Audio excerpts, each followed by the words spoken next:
A business is made up of people who have an extensive knowledge of how it was built and how it is supposed to run. Unfortunately, knowledge is invisible, and no one sees it walk out the door when employees retire. Standards of conduct and ways of doing things simply disappear. How much is that knowledge worth? History has shown that there have been knowledge blackouts or brownouts where not only practical know-how has been lost, but major works of all kinds have simply vanished. Many unknown cultures have likely come and gone with nothing remaining to mark their passing other than vague hints in the archaeological record. What might they have taught us? One can only wonder at the 116 Greek plays that we are sure Sophocles wrote that are gone, and what we might have come to know of ancient Greek culture if they had survived. Only 7 exist today. How different might our social, political, and economic ideas have become?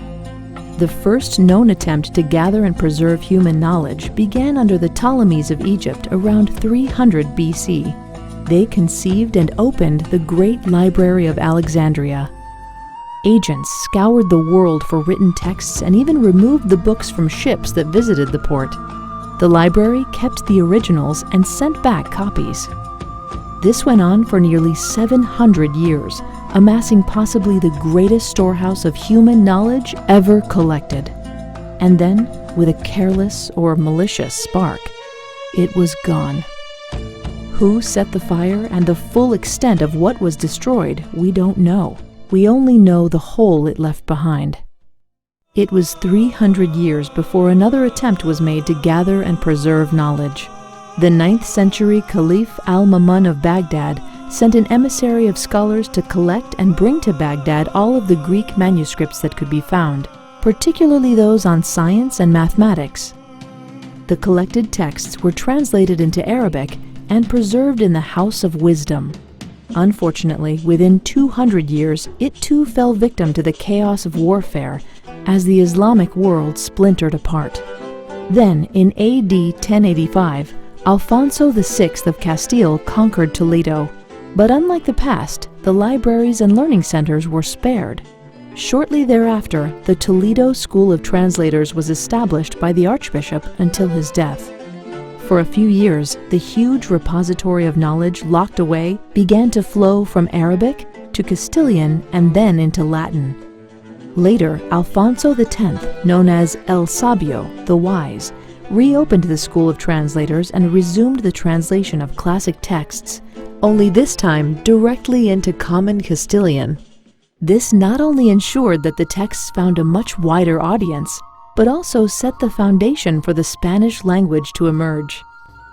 Soon, scholars from Germany, Italy, England, and the Netherlands were translating Greek, Arabic, and Hebrew texts into their own languages, which set the stage for the flowering of knowledge that would eventually become the Renaissance.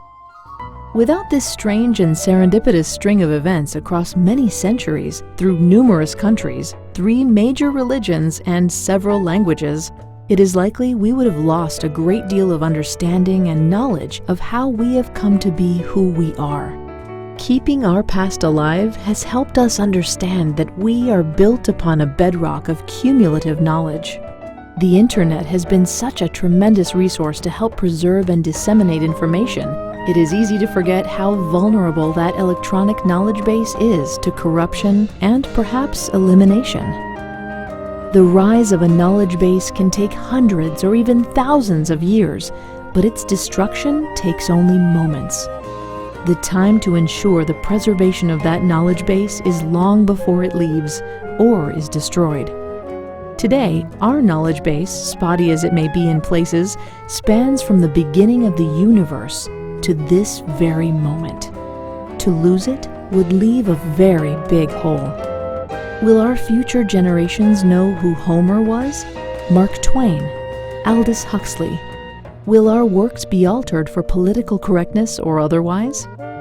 So what will our future be? 5,000 years from now, what will be remembered? And what will be lost forever?